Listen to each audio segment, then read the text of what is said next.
આ કામે ફરિયાદ પક્ષના કેસની ટૂંકમાં હકીકત એવી છે કે આ કામના આરોપીઓ પૈકી આરોપી નંબર 1 ફરિયાદીની પેઢીમાં મહેતાજી તરીકે નોકરી કરતા હોય. પેઢીમાં તિજોરીમાંના રોકડ રૂપિયા 1,31,000 તથા રૂપિયા 18,300નો નાગરિક બેંકનો ચેક તથા રૂપિયા 33,600 તમિલનાડુ બેંકનો ચેક તથા ફરિયાદીની સંબંધિત ફર્મ પ્રકાશ હરિલાલની પેઢીના નાગરિક બેંક ઊંઝાનો રૂપિયા 1,50,000ના ચેકો વટાવી તેના રોકડ નાના કરી કુલ રૂપિયા 3,32,900 લઈ જઈ ફરિયાદી સાથે વિશ્વાસઘાત કરી નાસી જઈ ગુનો કરવામાં એકબીજાની મદદગારી કરી ગુનો કર્યા વગેરે બાબતની ફરિયાદ ફરિયાદીએ ઊંઝા પોલીસ સ્ટેશનમાં નોંધાવતા અને આરોપી વિરુદ્ધ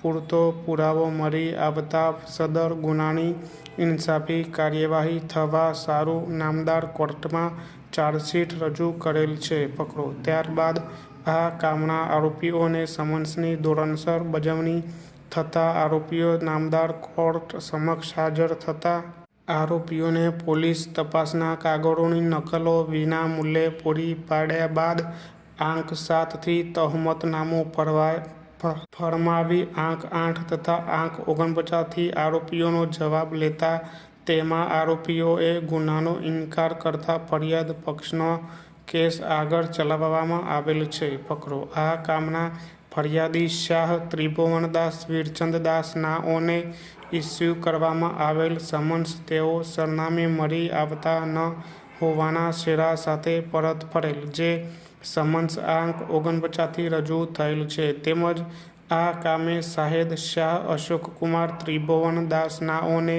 ઇસ્યુ કરવામાં આવેલ સમન્સ તેઓ સરનામે મળી આવતા ન હોવાના શેરા સાથે પરત ફરેલ, જે શાહેદ આંક 51થી રજૂ થયેલ છે.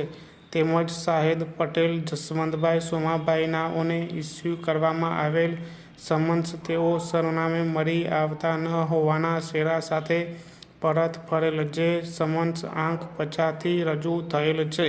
તેમજ શાહેદ બ્રાહ્મણ શંકરલાલ સીતારામ નાઓને ઇસ્યુ કરવામાં આવેલ સમન્સ તેઓ સરનામે મળી આવતા ન હોવાના શેરા સાથે પરત ફરેલ, જે સમન્સ આંક 52થી રજૂ થયેલ છે. જેથી તેઓને સોગંદ ઉપર તપાસી શકાયેલ નથી.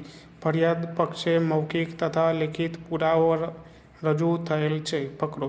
શાહેદોને તપાસ્યા બાદ ફરિયાદ પક્ષ તરફે વધુ પુરાવો રજૂ કરવો નથી તેવી હકીકત જાહેર કરતા ફરિયાદ પક્ષ તરફે પુરાવો પૂર્ણ કરેલ. ત્યારબાદ આ કામના આરોપીનું ક્રિમિનલ પ્રોસિજર કોડની કલમ 313 અન્વયે વધારાનું નિવેદન લેવામાં આવેલ છે, જેમાં આરોપીએ ફરિયાદ પક્ષની તમામ હકીકતોનો ઇનકાર કરી વિશેષમાં તેઓએ પોતે નિર્દોષ હોવાનું જણાવેલ છે.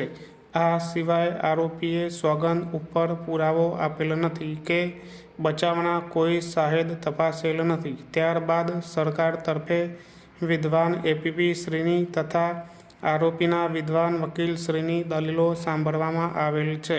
આ કામના મારા નિર્ણય માટે નીચે મુજબના મુદ્દાઓ ઉપસ્થિત થાય છે.